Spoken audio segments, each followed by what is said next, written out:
theyeshiva.net. Welcome everybody to our Gemarah class.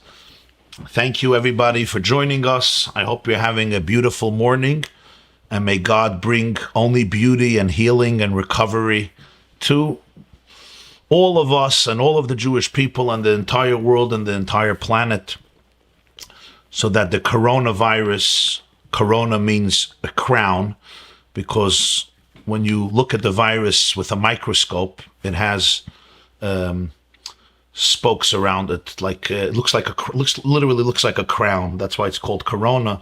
May the corona be transformed into crowns, and into the crown on Mashiach Tzidkenu B'Karev. So I hope you have a beautiful day, and let's begin. We're up to Masechta Megillah, Daf Tesvav Amud Beis. Where are we up to? We are close to the bottom of the page. Very close. 1, 2, 3, 4, 5, 6, 7, 8, 9. Literally 9 lines from the bottom. Tesvav Amud Beis. The line starts by Yisaper Lahem Haman Es Kvoid Ashrei V'Roiv Banov. Okay, this is going to be a fascinating page in Gemarah now. I mean, this whole chapter is very fascinating.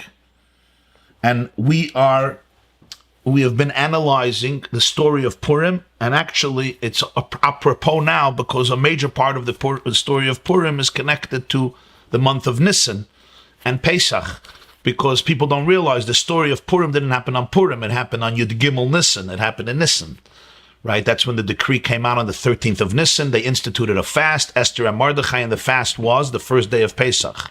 So the story of Purim, the main story of the Megillah, doesn't happen in Adar, it happens in Nisan.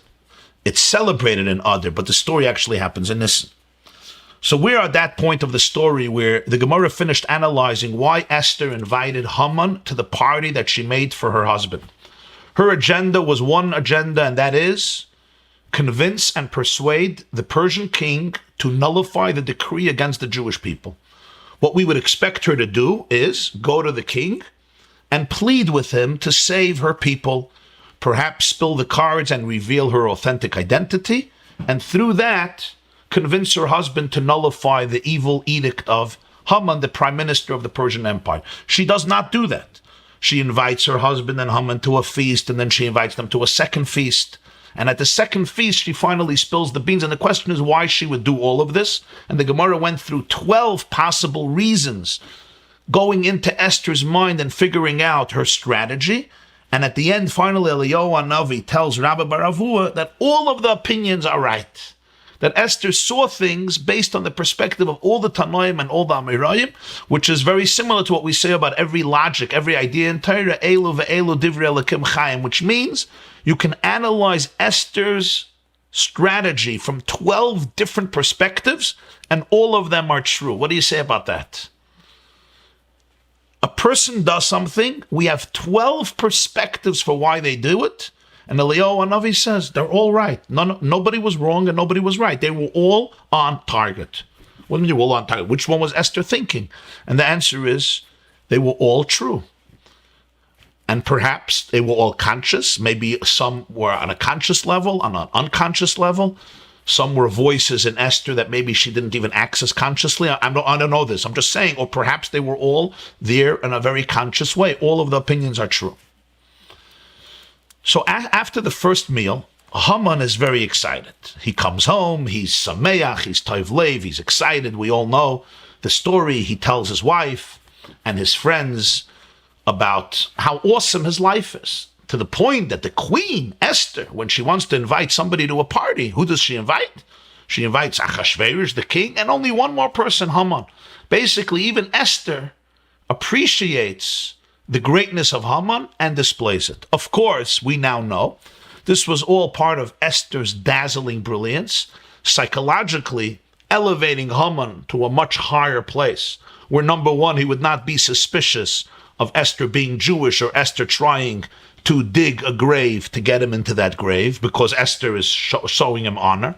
Number two, what is happening is Achashverosh is becoming more paranoid and insecure than ever before because of how much Esther likes Haman. I mean, Esther's brilliance here is astounding. And from all of this, she concocts the plot or the cholent, which will spell the end of Haman. So, the Gemarah now continues the next scene.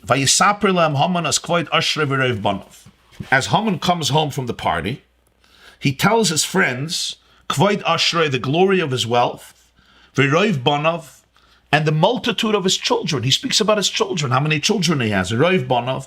And the pasuk continues how the king promoted him and made him superior to all of the other servants and all of the other ministers. Asks the Gemarah, "V'kama roiv banav?" What does it mean? He speaks about his many children. How many children did he have? When he says roiv banav, his many children, how many children did this man have? We do know that he had 10 sons because the Megillah says later in chapter 9 that they were all hung on the gallows. So we know that he had 10 sons. But why does he say the word roiv banav? I mean, we have in Tanakh people who have had 10 children and sometimes even more. But here there's a unique expression, roiv banav. Multitudes of children. This seems like there was something unique about Haman. And that's why the Gemarah believes that he had more than the 10 children. This is how the Marsha explains the context. Amar Rav said Shloishim. Haman had 30 children. Asara Mesu, 10 died. Asara Nitlu, 10 were hung, as the Megillah says. V'asara Mechazrin al Apsachim. And there were 10 of them who, Mechazrin al Apsachim, they were poverty-stricken. They became poor and they would go from door to door to beg for donations and food. Those are the other 10.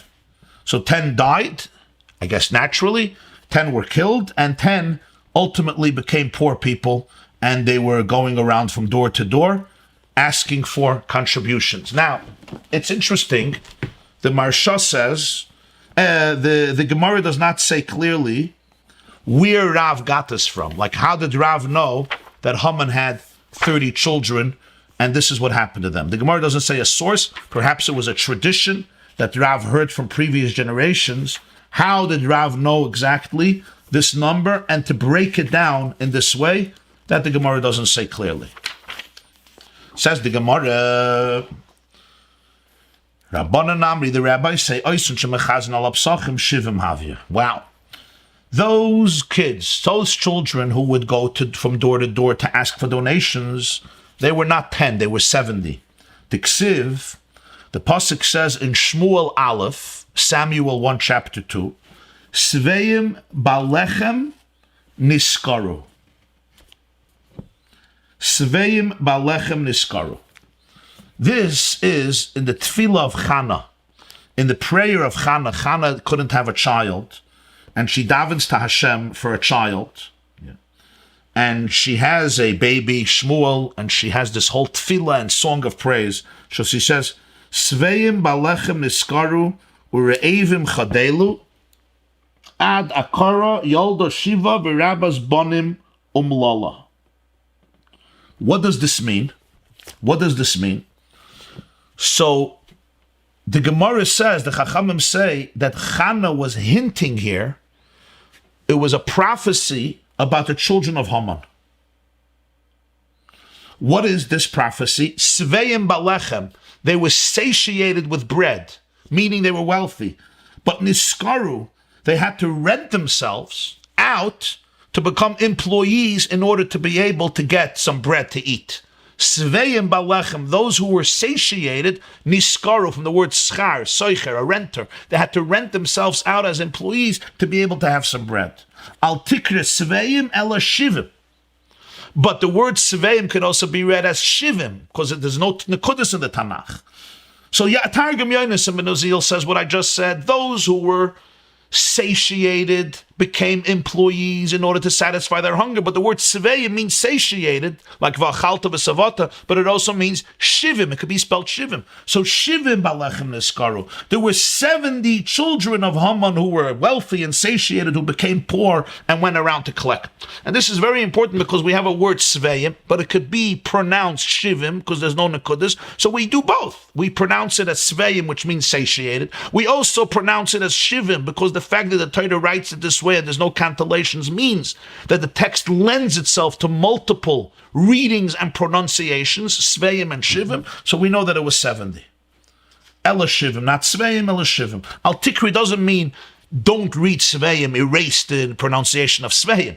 It means not only Sveim, but also Shivim. Rami bar Abba, Amar, Rami the son of Abba says, Kulon Masayim Ushmayna Hava. All the children together were 208. Shenemar V'roiv Bonov. It says V'roiv Bonov. V'roiv is many children. Tell me how many. Don't tell me he spoke about many children. He says he did say V'roiv. V'roiv is Vav, Reish, Beis. Reish is 200. Vav is 6, that's 206. Beis is 2, so it's 208. V'roiv Bonov is the gematria of 208. We see from here that gematria, numerical values, are a way of reading Torah Shebiksav. When you read the Megillah, it says V'roiv Bonov. The word V'roiv tells you how many children, 208. So we have Rav's opinion 30, Rabbanan's opinion 70, and Rami bar Abba's opinion is 208 children.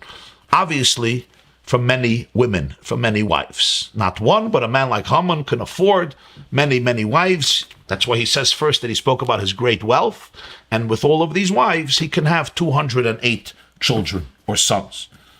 Frag the Gemarah, V'roiv b'gematria masan var biser have. The word V'roiv, Vav Reish, Vav Veis, the way we read it, V'roiv, is 214, because Veis, Vav, Reish, and Beis is 208. But then you add another 6, Vav is 214. But it's written without a Vav. It's written in the Megillah, Vav Reish Veis, which is 208. It's true. When we pronounce it, when we read it, we say V'roiv, which it sounds like we're putting in a Vav over there, and that's how we usually spell the word Roiv, the majority or the many. But the way it's written in the Megillah is without a Vav at the end, Vav Reish Veis, which is 208. What happens next? Haman is very, very excited. He speaks about his children. He also speaks about how angry he is and furious he is at Mordecai, who will not bow down to him. And that's when he gets the idea from his wife and his friends to build a gallows, a tree, 100 feet or 75 feet, 50 amas, which is 75 feet or 100 feet, in order to tell the king in the morning to hang Mordecai on this tree. But that night, that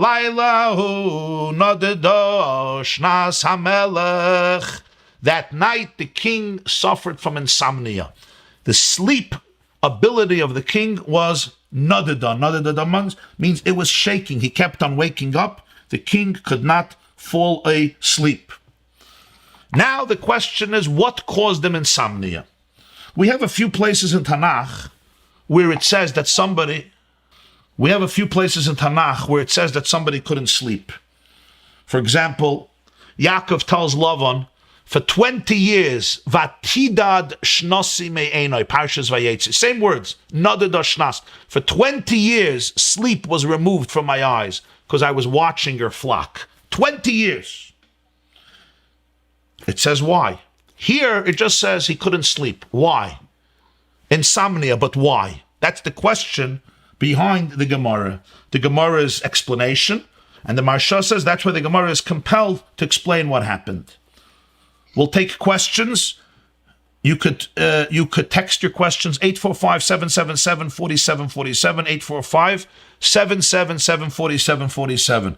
Inflating Haman's ego was counterintuitive. It was a paradoxical intervention. Very well said. That was Esther's plan. Zog the Gemarah, Reb Tanchum said, Nadada shinas malkoi shaloilam. The word Hamelech here is not only talking about the Persian king below, it's also talking about Almighty God, the divine king. That the sleep of the king of the world was, so to speak, removed.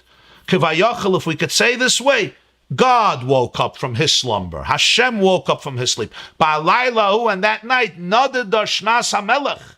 the sleep of the king of the world, Malchai Shaloilam, was removed, meaning the Rebbeinu Shaloilam emerged, so to speak, awake rather than asleep.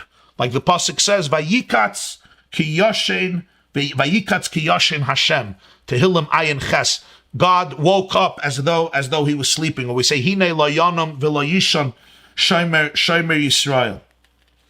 The Yalkut Shemaini says about this, why was God asleep? So the Yalkut Shemaini says, because when the Jewish people are asleep, so Kivayachal Hashem is asleep. And what he means by that is, the explanation of that, it says in Svarim, is that the relationship between the Jewish people and Hashem is so powerful that Kivayachal, God's essence belongs to us. So our behavior touches God in his essence. Like the famous vart of the Baal Shem Tov that the Barditchever brings in Kedushas Levi, it says in Tehillim, Hashem tzilcha, God is your shadow. What does it mean, God is your shadow? Literally, it means he protects you like a shadow. But the Baal Shem Tov said something else. The shadow follows you. When I walk, my shadow walks with me. Right? You lift up your hand, and the shadow lifts up its hand, because it's a shadow of you. You lift up your foot, and the shadow follows you. Hashem tzilcha, God is your shadow. Your behavior and your life defines the divine energy that you experience in the world. That's why the Zohar says, joy is so important, simcha is so important, because the disposition that a person displays down here below is mirrored to him or to her from above.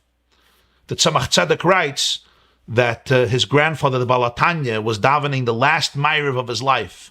Motzei Shabbos, Parshas Shmois, Chav Gimel Teves, the night of Chavdala Teves, Tovkuf Ayin Gimel, 1812, in a little town called Piena in the Ukraine. And the Tzemach Tzedek obviously saw that his grandfather is so ill, so he writes that he was davening Ma'ariv with melancholy. And I guess he was sobbing and crying when he finished. He said, my grandfather waited till I finished, and then he told me these words of the Zohar, that heaven is a mirror of earth. When you show the mirror a smiley face, a face of joy, that's reciprocated. So he said, make sure not to allow melancholy and depression and despondency take over your life. No panic, no anxiety, no hysteria. And this was the last message he heard from his grandfather. What do we see this right here in the Gemarah? This is what the Yalkut Shemaini says. Because the Jewish people are asleep, God says, I give it all over to you. That's how powerful our relationship. I give it over to you. When you're in a state of sleep, meaning you're not in your full alertness and consciousness, God forbid, it affects, so to speak, Hashem is also asleep. And that was the great miracle. Balayla hu nadad ashnas hamelech. At that night, the sleep of the king was removed. For Rabbanan Amri, the rabbi said, nadadu al yoinim v'nadadu tachtainim. Nadadu al yoinim v'nadadu tachtainim means the sleep of the higher ones, of the angels, was removed. They woke up. V'nadadu tachtainim. What does it mean, v'nadadu tachtainim? And the lower ones also woke up. Nadadu al yoinim means the angels woke up. They kept the king up all night, and they wanted he should reward Mordecai for the favor that he did. What was the favor that Mordecai did? He revealed the assassination plot of Bixen and Seresh. And because of that, Tachtoinim, the lower ones, also could not sleep. The Malachim were awake, and they made sure that the Tachtoinim down here, which means sometimes you can't sleep in your bed, but there's an angel up there who can't sleep. And that's being reflected in your insomnia down here. It's again a mirror image. First we spoke about how God mirrors the Jewish people. Here we're talking about how every human being has the angel, which is like your superconscious force, is telling you something. You know, when you can't sleep at night and you're not sure why, but then you find out that subconsciously things are being brought up and you can't sleep. So your angel can't sleep, and therefore Achashverosh below here can't sleep. Rashi says in the left column, Nadadu al yoinim shahayu malachim mavhilim ma'isay kol alayla v'amru like kfu toiva shalem toiva l'misha asa. The angels were driving him crazy, mavhilim. They were scaring him. They were frightening him all night and telling him, you are an ingrateful man. Pay up the man who did you such a favor, who saved your life. Lashon Moiri, this is what my teacher used to explain, that the malachim were causing Achashverosh not to sleep. V'yesh oimrim, nadadu al yoinim, k'dei sheyarbu betachtoinim levakesh al adavar. Another interpretation is that the malachim were arousing the Jewish people to daven and seek compassion. So tachtoinim doesn't refer to Achashverosh, it refers to the Jewish people. Rava says, Shnas HaMelech Achashverosh mamash. It actually means Achashverosh himself. He couldn't sleep. It's not just God couldn't sleep, and therefore Achashverosh couldn't sleep, or the Malachim couldn't sleep. Rava says it means literally Achashverosh himself. Because Naflele Milsa Bedaita, he thought about something. Amar, Maide, come on, Dezaminte Esther la Haman. What happened suddenly that Esther invited Haman to the party? What happened? She never did this before. We were married many years. Remember, Esther married Achashverosh in the 7th year of his reign. Haman issued forth the decree in the 12th year of the reign. So Esther was married to Achashverosh already for 5 years. 5 years, you get to know somebody. Never did it happen that she makes a party and she invites Haman to a private party between her and her husband. It's very suspicious. What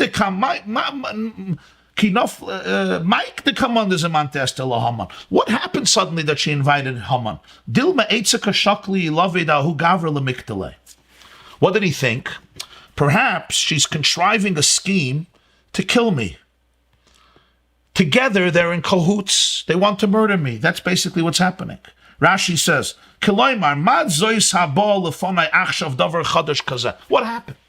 So Achashverosh, who on a good day is paranoid, and as somebody once said, just because I'm paranoid, it doesn't mean the whole world is not out to get me. On a good day, Achashverosh is paranoid. Achashverosh says, wait. Why is Esther bringing Haman into a party? This does not smell right. There is a plot here. Now, Achashverosh happened to be right. Esther was contriving a scheme. It wasn't the scheme that he thought. There was another scheme. But he knew that there's something fishy here. What did he think? Esther and Haman want to kill Achashverosh together. And together they can do it between the queen and the most powerful minister in the government, in the regime. It's not a problem. Between both of them, they could get rid of this guy. Of course, he's also thinking, like the Gemarah says earlier, maybe Haman and Esther took a liking for each other. And Esther would like to be with Haman rather than with Achashverosh. And for that, she has to bump Achashverosh off the road, get rid of him, together with Haman, and then they can do what they want to do. This is all going through his mind. You understand why he can't fall asleep? I also wouldn't fall asleep. You also wouldn't fall asleep at night. How could you fall asleep when you're thinking about this? Your own wife and your most trusted prime minister are now trying to kill you, and maybe the reason is because of their romance? Of course he can't fall asleep. So Rava says, read the story and you'll understand why he couldn't fall asleep. It's not just an intimation that God wasn't sleeping and the angels weren't sleeping. Rava says, when you read the story, you understand why this man is not falling asleep. So Rava is telling you, he's teaching you how to read the story. Read the story well. The Megillah doesn't have to explain why Achashverosh didn't fall asleep. This man was frightened that his wife is up to some serious stuff to get rid of him. We can understand this. Adar Amar, then he says to himself, if this is the case, there's not one man who likes me, who would tell me about this plot. I mean, if there's such an assassination plot between the queen and the prime minister, they have to bring somebody into it. No one likes me. Nobody will stand up for me to try to tell me what's going on. I may be dead. Then he says, maybe there's somebody who did me a favor and I never paid him. And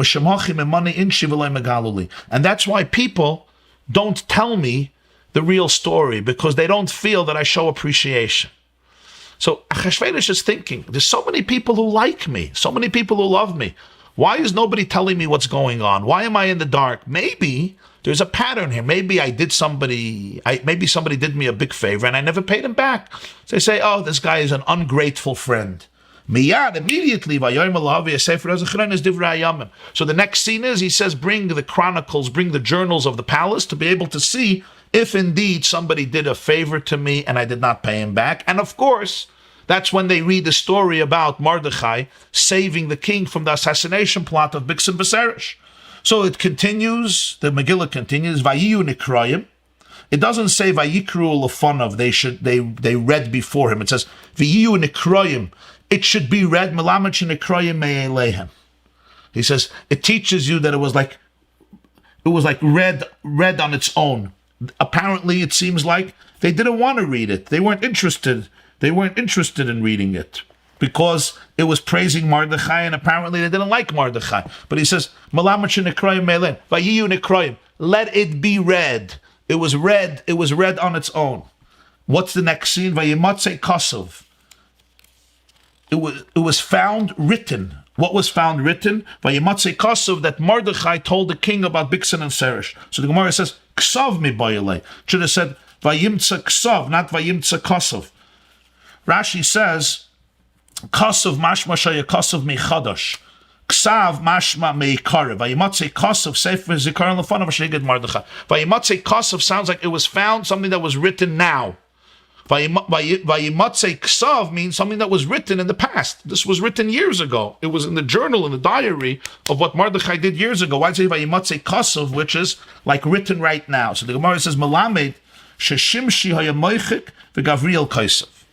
The Megillah is intimating that Shimshi, who was the scribe of the king, was erasing from the diary, from the Sefer HaZichronos, from the journal or the chronicles of the king's stories, the story of Mordecai who tried to save him.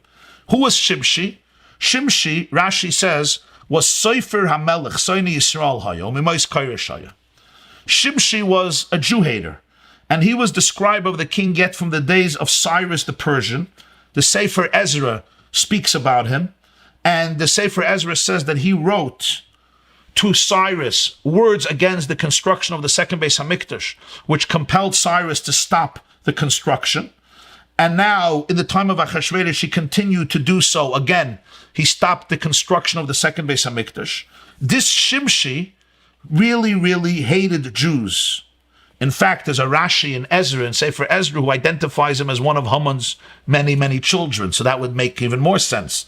He had a father who taught him how to hate Jews, no question. So Shimshi was erasing the story of Mordecai, and Gavriel, the angel, was writing it. That's why it says Kosov. It wasn't written in the past. It was being erased. It was written now. Because Gavriel was writing it. So there was an attempt on the close group, on the close entourage of the king, to make this story insignificant, to reduce it to nothingness. But the angel Gavriel made sure that it was being, as though it was being written right now, afresh, so that its message thundered out loud in the heart of Achashverosh. Amar Reb Asi, Darash Reb Shila ish kvar Timarta.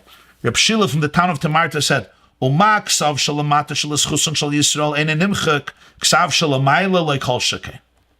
I want to teach you a lesson.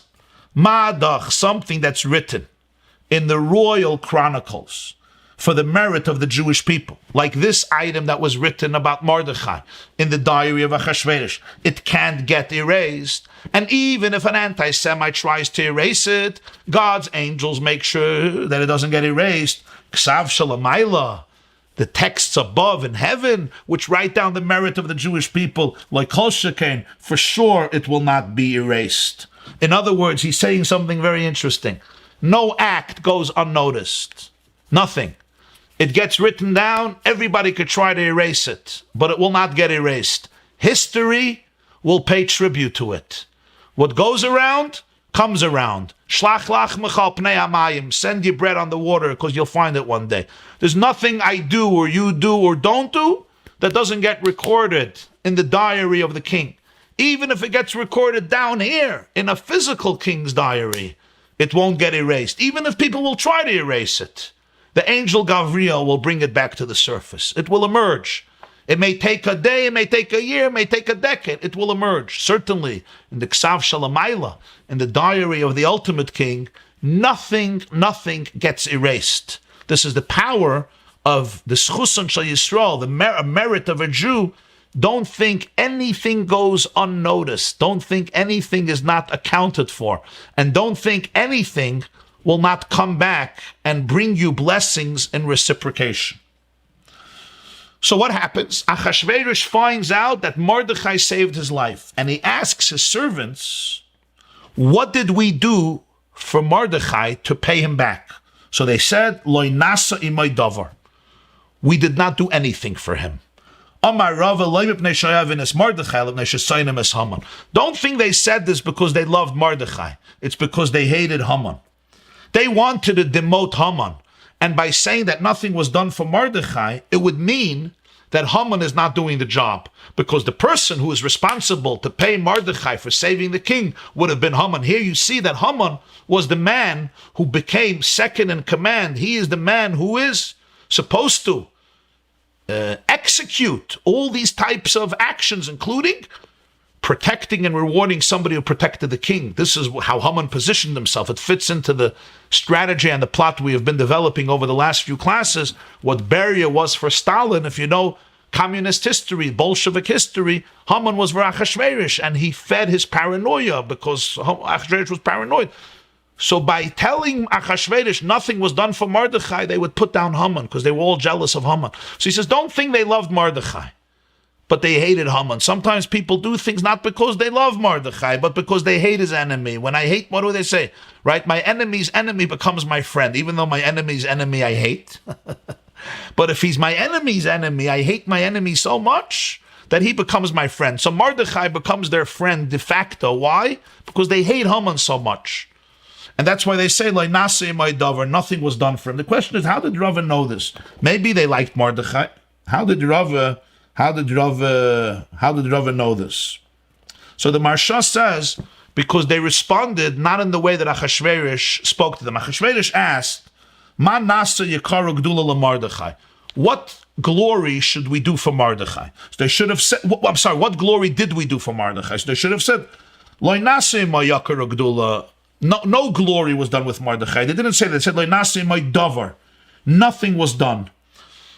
Because what they wanted is that something should be done for him, not the glory and the greatness that Achashverosh wanted. So that's why Rava says that they hated Mordecai. They didn't like Mordechai, but they hated Haman. I saw a vart from the Satmar Rav, the Divrei Yoel, Rabbeinu Yoel Teitelbaum, Zechron Levrach, and he said that throughout the Megillah, in the conversation, Mordechai's name is always mentioned. What should we do for Mordechai? What did we do for Mordechai? But they don't mention his name. They say, Lo nasa imoy davar. Nothing was done for him. And we have, the Medrash says that Shaul HaMelech called David HaMelech Ben Yishai, the son of Yishai, because he didn't like him, so he didn't want to mention his name. So you say him, her, him, her.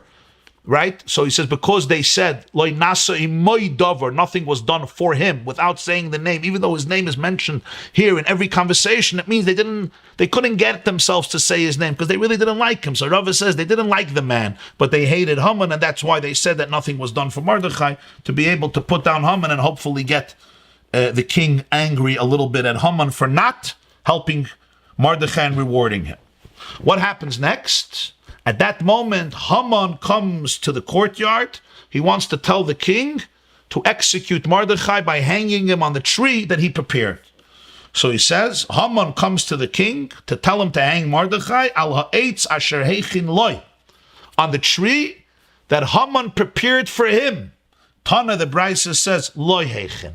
He prepared it for himself. He thought he's constructing the gallows for Mordechai. And he came to tell the king, look, hang Mordechai on the tree, asher heichin loy, that he prepared for him. Who's him? Mordechai. He says, no, loy heichin. He prepared it for himself. Right? What I'm doing, I think I'm doing this to spite you. Really, it's coming back to me. Lahavdil. So Haman is building a tree to hang Mordechai. Really, what's happening? What's really happening is he's preparing a tree for him to be hung on, because of course Achashverosh is going to have Haman hanging on that tree. It looks like the Turei Even says that the way the Gemarah knows this is from the superfluous word loy. What's heichin loy? He prepared for him. We know who he prepared it for. He made a tree to hang Mordechai. Should have said he came to the king and he wanted to say, here is the tree. He wanted to tell the king to hang Mordechai on the tree that he prepared. Why did it have to say heichin loy? Ha'etz asher heichin would have been perfectly fine. The Marsha says this. So that's why The pasuk adds the word loy, ashehechin loy. It's like he prepared it for him. And who's the him? The him is, he thought it was for Mordecai, but for him, it's for him himself. In other words, we do things in life. Yeah. Haman is building a tree to hang somebody. He thinks he's doing it to somebody else. He's really doing it for himself. Ashehechin loy, he's going to be the one hanging on this tree. Because this is a very interesting Gemarah. Like, it says, he told the king to hang Mordecai on the tree that he prepared for him. So for him is not for Mordecai, it's for Haman. Why does the Gemarah have to say this? So that's what the Mefarshim say. The word loy is superfluous. So it says, Ashehechin loy means he prepared it loy lo Haman, not for Mordecai. Ashehechin loy, when he was making it for himself. He just didn't know he was making it for himself. They tell an old story that there was a contractor, and he was very, very talented. He was a great builder, mamash a great builder. And he did a lot of work for somebody for many, many years. And he was a very loyal worker. But, he was getting older and a little burnt out and a little lazy. And finally, the one who employed him for many years and paid him all the years says, I want you to build one last house. Just one last house. And he gave him all the materials. This man was already, his soul wasn't there, so he built it, but he did a very, very sloppy job, like some contractors can do. Very sloppy and haphazard, and it was not his professional skill displayed. And he finished building it, and he came to the boss, and he said, okay, I'm ready to get paid. It's all done. And he says, actually, this is my gift to you. For all the loyal work you did, even though I paid you, I wanted to give you a gift. And this house that you built, this is for you. And that's when the man regretted what he did. He didn't realize he was building his own house. This was the worst quality house that he ever built because he thought he's doing it for somebody else. He was really doing it for himself. And sometimes in life, people make that mistake. I'm going to tell you a beautiful vart that comes from the Belzeruv. The Berjane Rav brings it from the Belzerov, the first Belzerov, the Sar Shalom of Belz. So he said the following vart. What's the Gemarah saying? Ashehechin loy. This is a Galiciana vart. So he said as follows. The Gemarah says in the beginning of Masechta Beitza that if Yom Tov is Sunday, right, and the chicken lays an egg, I can't use the egg. I have to wait till the next day. Why? So the Gemarah says in the beginning of Beitza Dav Beis, because the egg that was laid today was prepared yesterday. And yesterday was Shabbos. And Shabbos, you're not supposed to prepare for Yom Tov. Yom Tov, you don't prepare for Shabbos. And Shabbos, you don't prepare for Yom Tov. The Pasuk says in Parshas Beshalach, Vehechinu as asher yaviu. The preparations for Shabbos have to happen on a weekday. On Friday, they brought the manna home from outdoors. You could cook it. You could bake it. You could make it as you want for Shabbos. Because on Shabbos, you don't prepare for Shabbos. On the weekdays, you prepare for Shabbos. And Yom Tov is also called Shabbos, and therefore, you prepare for Yom Tov not on Shabbos, but you prepare for Yom Tov on the weekday. And because this egg was prepared on Shabbos, so therefore, Yom Tov needs a preparation, but the preparation has to come from weekday. So an egg from Friday, Gesundheit, eat that egg as much as you want. But the egg that was prepared on Shabbos, you can't eat on Yom Tov. So Rashi asks a question there. Rashi says, so every Sunday, I shouldn't be allowed to eat the egg that my hen lays, because this egg was prepared on Shabbos. every Sunday. They shouldn't be allowed to eat the eggs. If your chicken lays an egg on Sunday, you shouldn't be allowed to eat the egg, because it's from Shabbos. So Rashi says a fascinating idea. He says, a su'uda of choil doesn't need hachana. When you're eating breakfast Sunday morning, it's breakfast. It's a breakfast Sunday morning.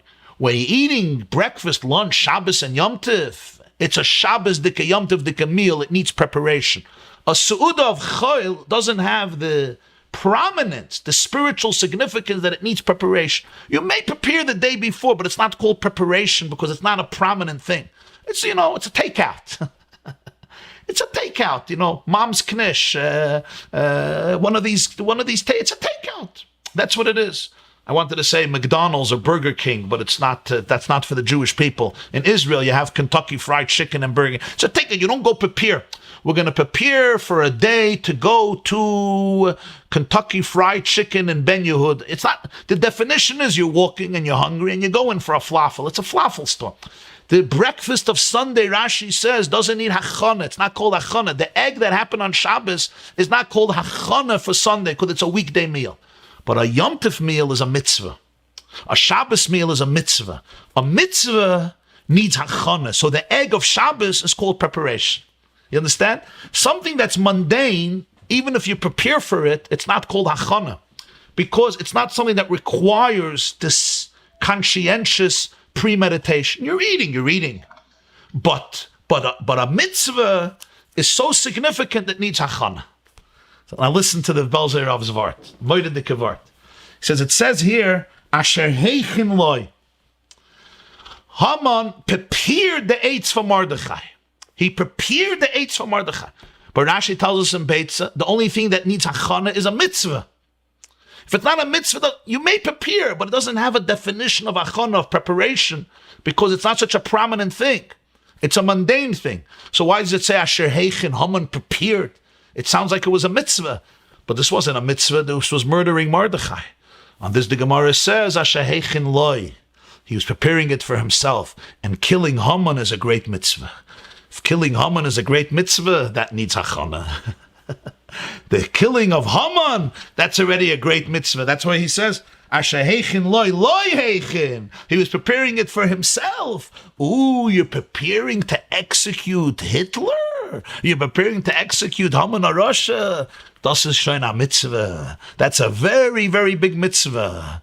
Habala harga chashkem laharga. Machai timcha zecher Amalek. Erase the memory of Amalek.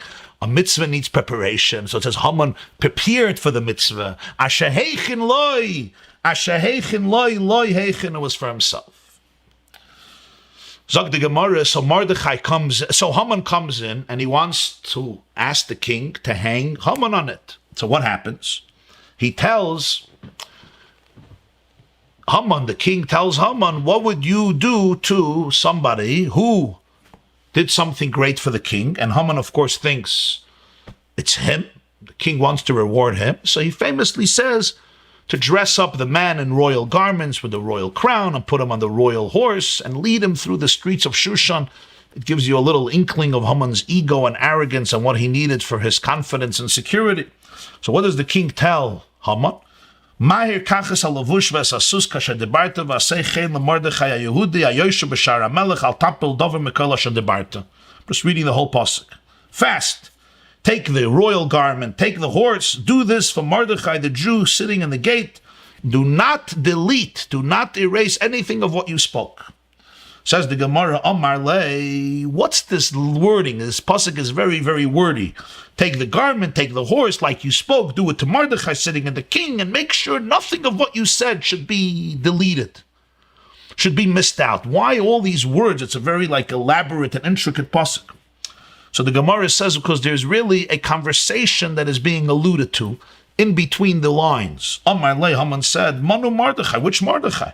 Amar lei HaYehudi, he said the Jew. Amar lei tuga Mordechai could be Yehudai. There's many Mordechais among the Jews. Amar lei ha'yoshe b'shar ha'melech, the one who sits by the gate of the king. Amar lei, Haman said, Sagilei b'chad iskarti, nami b'chad nara. It's good if you would give him one town that belongs to him as a reward, or give him one river. And anyone who crosses the river, he could collect taxes from the people crossing that river through boats or through a bridge, and that will become his. What do you have to confer such glory to take him through the streets of Shushan on a horse and sing his praises? I mean, to promote him this way, give him a town that becomes his, nice real estate, or give him a river that when people pass it, they can pay taxes. Amar lei, you know what? Hanami havle, great idea, give that too to him. Give him a river, give him a town. Al tapel davar mikol asher debarta. That's why he said, don't miss out anything of what you spoke. Not only do I want you should do what I said, I want you to do for him what you suggested. Do all of that to Mordechai HaYehudi because Achashverosh really wanted to pay him for what he has done to him. So what happens? Haman takes the royal garment and he takes the horse in order to place Mordecai on the horse and lead him through the streets of Shushan and declare, this is what we do to a person whom the king wants to honor. So the Gemarah says, let me tell you the story. Azal ashtichei yasri rabbanan kameh. It's a fascinating story. Haman went to search for Mordecai. He has to go find him. He has to reward him the way the king wanted he should reward him. And he finds that the rabbis are sitting in front of Mordecai. They're learning Torah.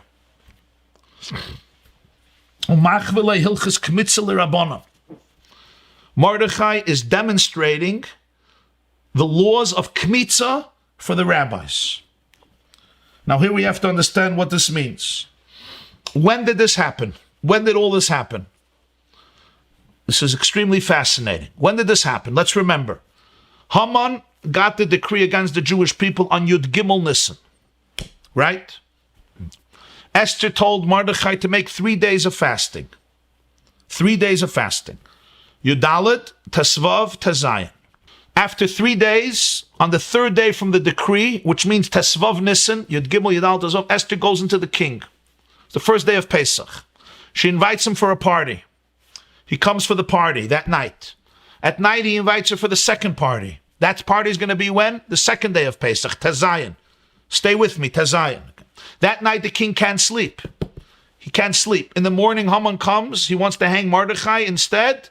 Chashverosh says, go take Haman and lead him around Shushan on the horse. Plus, give him a field, give him a town, and give him a river to collect taxes. So when does he come to get Haman to give him this ride around Shushan? On the 16th day of Nisan, Tezayin Nisan. That day will be the second party. That day, that evening, will be the second party. And Haman will be executed at that party. But that's going to be at night. Now we're talking during the day. What happened on Tezayin Nisan in Jewish history? What happened on Tezayin Nisan? What happened on Tezayin Nisan every year was, there was a special offering in the Beis HaMikdash called the Karban Omer. On the second day of Pesach in the morning, the Jewish people would take barley, grind it into flour, and then burn a part of the flour on the altar. The rest of it was baked as matzah and eaten by the Kohanim, and this is called the Karban Omer.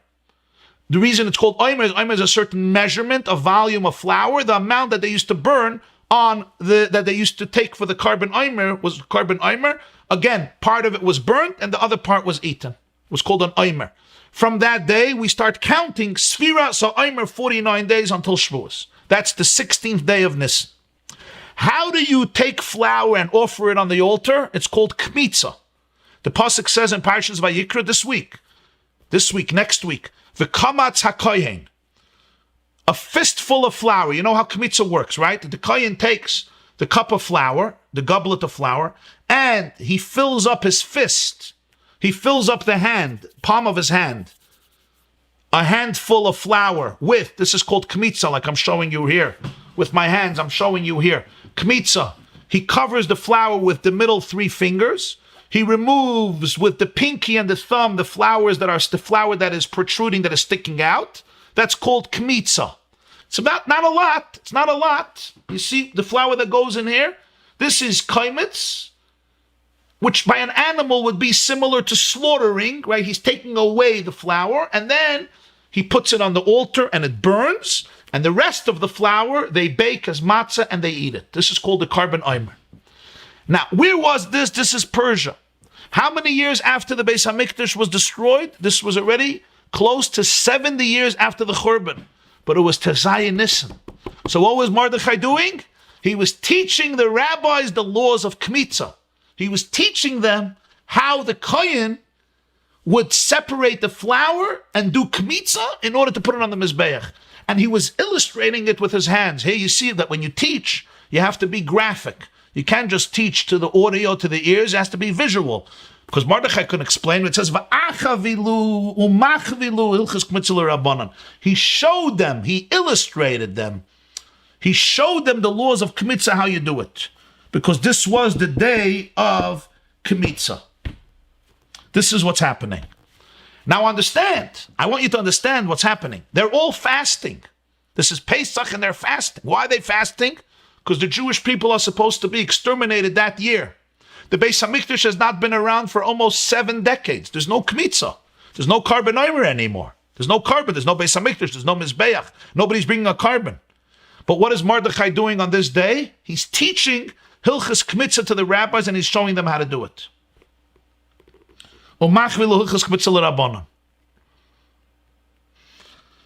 Kiven de chazia Mordecai da apik lekable v'susei mechet biyadei.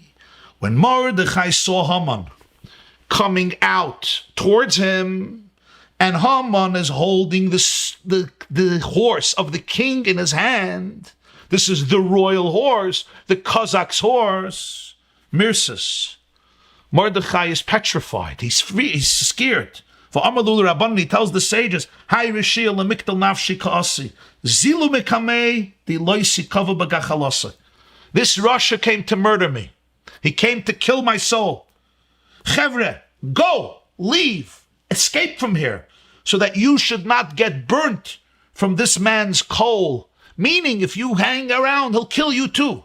He's coming to kill me because he sees Haman with the king's horse. It means he's coming from the king with the king's power, suddenly looking for Mordecai. 2 days, 3 days after the decree to kill all the Jewish people. Because Mordecai didn't bow down to him, Mordecai understands this is it. Somehow he got the king's permission to execute me, which of course we know was his plan. Initially that was his plan. Mordecai had a hunch. His plan was to kill Mordecai that morning on the gallows, to hang him. Mordecai of course doesn't know what happened in the interim. But he says, guys, leave, because if you stay, he'll kill you with me. You're going to get burnt with this coal. Once the fire is raging, it will consume everybody. Get out of here so that you could spare your life. This is what he tells them. Bahishai to that moment, Nisatif Mordecai. Mordecai wrapped himself in a talis, v'kam leilitzlois, and he stood up to daven. Asa Haman came, v'yasiv luhu kamayu.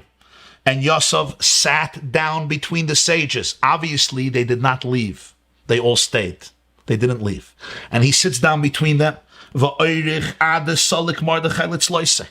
Haman waits until Mordecai finishes davening. So I want you to understand the scene. You're dealing here with an Eichmann, with a Megillah, with a Himmler, with a Hitler, the man under Achashverosh, okay? He comes to get Mordecai, and Mordecai gets up to daven because he's about to die. So he stops the learning, he puts on his talis, and he's davening.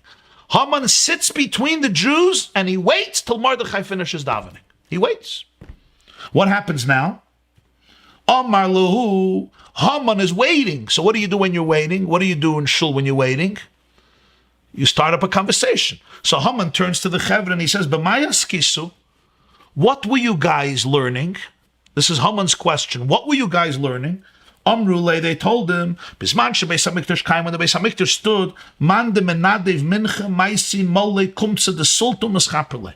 Time of the Beis Hamikdash, if somebody donated a mincha is not an animal offering. A mincha is a meal offering. It's basically the flour that comes from wheat. Sometimes there was flour brought from barley, like the carbon omer or the saita, but usually it was flour that came from wheat kernels, and you could bring that as a carbon mincha to the Beis Hamikdash. And again, part of it is burnt on the altar, and part of it is eaten by the kohanim as matzah. They bake it as matzah in the Beis Hamikdash. And there were different types of minchas, but if somebody donated a mincha, he would bring a melei kumtze de sulta, a fistful or handful full of flour to burn, and he would be atoned. That's what we were talking about. We were talking about the halachas of kmitza for a carbon mincha. It's interesting. They didn't mention the carbon omer that they would bring in the time of the Beis Hamikdash. That they didn't bring. They said we spoke about the general concept of mincha. Carbon omer is one of the minchas. It's called minchas ha'omer. But they didn't mention that. When they said generally when a person brought a carbon mincha, you have to understand why they didn't mention this detail to Haman. They didn't give him the full shear. They told him generally they spoke about mincha. They didn't tell him about carbon omer. Apparently they felt that they should not tell him that on this day they used to bring a carbon omer. It's interesting, you see. The Gemarah says he showed them Hilchas Kmitza, and it's obvious. Rashi says because the carbon omer, even though the Gemarah doesn't say it was because the carbon omer. But when they speak to him, they say they're talking about a general mincha. Amar luhu, you know what Haman says? Ase melei kumtze kimcha didchu, v'dachi asara alfei kikri kaspa didi. Your fistful of flour came and destroyed and obliterated the 10,000 talents of silver of mine. Your fistful of flour, your hand that's filled with flour came and was more powerful than the 10,000 talents of silver of mine. Here, Haman sensed that the game is over. He lost. 10,000 kikar kesef. You know what a kikar kesef is? Kikar kesef is a huge, huge amount of silver. Rashi explains in Parshas Pekudei that you're dealing with thousands of shkolim of silver. You had by the Mishkan, he says, Meya kikar kesef, 100 kikar kesef. So Rashi makes the cheshbon that from all the machzis hashekels of 600,000 Jews and change, from 600,000 Jews, so 600,000 Jews gave a half a shekel, so you have basically 300,000 full shekels. And that made 100 kikar of silver, because one kikar is 3,000 shekels made of silver. So this is a currency made of silver, around 7 grams of silver. 3,000 times 7 grams is a half a shekel. It's around 14 grams of silver is a shekel. 3,000 times is a kikar. He gave 10,000 kikar of silver to the king to let him kill the Jewish people. The king told him, take it back, I don't need your money. But he said, your flour in your kaimitz, in your hand, came and overrode, obliterated my aser salaf kikar kesef. That's what he says to them. Why? What did Haman feel about this? Why was he so... what did he mean? What did he feel about this? What was it? What's the connection, Bechlal? Interesting, no? Let's see the continuation of the story. Amalei, Mordecai finished davening, and he heard what he said. He said, Russia, wicked man. Eved shekana nechasim, eved lemi nechasim lemi. If a servant acquired properties, who does the servant belong to and who do the properties belong to? They belong to the master. The halach is mashakana eved kana rabbi. Somebody owns a slave and the slave buys something, it belongs to the master because the slave belongs to the master.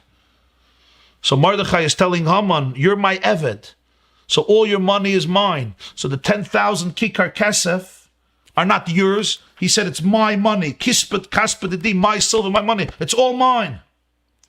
Mordecai challenges the very premise of Haman that it's his money. It wasn't enough for Mordecai to hear that the game is over, that your oimer, your kmitza is going to defeat my money. Mordecai said, it's not even your money. Even that's not yours. Mordecai thinks he's about to kill him, but this is what he tells him. Russia, you're my slave. I owe you. I own you, and therefore I own your money too. Amalei, Haman tells Mordecai, Kum levush hani mani rechev haisusya. Come and get dressed in these clothes and ride on this horse. The boyilach malka, because the king wants you. Put on his garments and get on this horse because the king wants you. Amalei, Mordecai says, Lo yechilna. I can't. Until I don't go into the bathing house and I take a haircut. Mordecai has been fasting for 3 days. His hair was longer. He was wearing a sackcloth. He was wearing ashes. So Mordecai says, I cannot dress up in the king's garments if I don't bathe. And I cannot get dressed up in the king's garments and go on his horse if I don't take a haircut. Now you might ask a question, it was Chalamoyed Pesach. How could you take a haircut Chalamoyed Pesach? You remember it was Tazayanis and Chalamoyed Pesach. You're not allowed to take a haircut on Chalamoyed. The answer is, the Maratz Chiyah says, if you can't take a haircut before Yom Tif, you couldn't, then you're allowed to take on Chalamoyed. Mordecai was fasting. He was wearing a sackcloth. He couldn't take a haircut before, so he could take a haircut now. Just like somebody who was in prison and he comes out right before Yom Tif, he's allowed to take a haircut on Chalamoyed. So that's why Mordecai was allowed to take a haircut. The lav urach arelishta musha b'mana de malkachi. It's disrespectful to use the garments of the king if I'm not bathed, if I'm not clean, and if I'm not if my hair is not kempt, if I don't take a haircut, if I don't cut my long hair. Shadra Esther v'asertinu l'chulu beibani l'chulu yumene.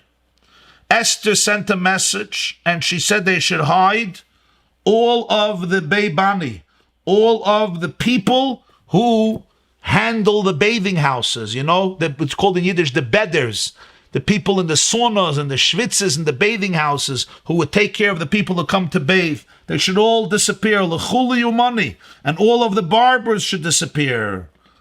So Haman himself took Mordecai into the bathing house and bathed him. And Haman went and brought scissors from his house. And he cut the hair of Mordecai himself. He became the bathing house man and he became the barber.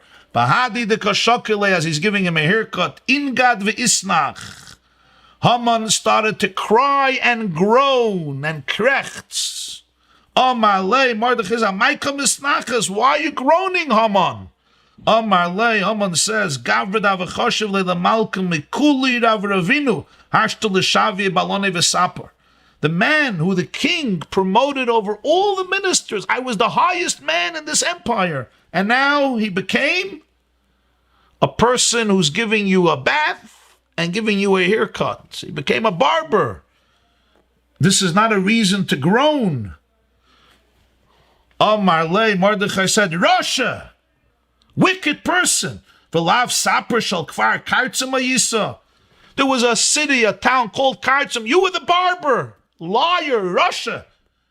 Tana, we have a brayso, Haman saper shel kfar kartzim ayisa mushtayim shana. For 22 years you were a barber. In the town of Kartzim, Haman was a barber for 22 years. Russia, you're groaning, you're sighing, because look, I was on top of the world, and now they made me a barber, and now they put me in a bathhouse. He says, Russia, you're a wicked person. You've been a barber in Kartzim. Don't make believe that this is below your dignity. This is your profession. This is your vocation. Mordecai keeps on putting Haman in his spot. When he says it's my money, he says it's not your money, it's my money. When it's so below your dignity to be a barber, you've been a barber for all your life. It's just fine for you to be my barber. Okay, we'll stop here. And Be'ezer Hashem will resume tomorrow. The end of the story, the end of this incredible, fascinating story, and also try to explain what was the secret of Kmitza that perturbed Haman so much. God willing, I'll see you tomorrow, same time. Our first shir will start at 8, followed by the shir Gemarah. Everybody have a beautiful, wonderful, inspiring, healthy, and beloved day. Bye-bye. This class is brought to you by the yeshiva.net. Please help us continue the classes. Make even a small contribution at www.theyeshiva.net/donate.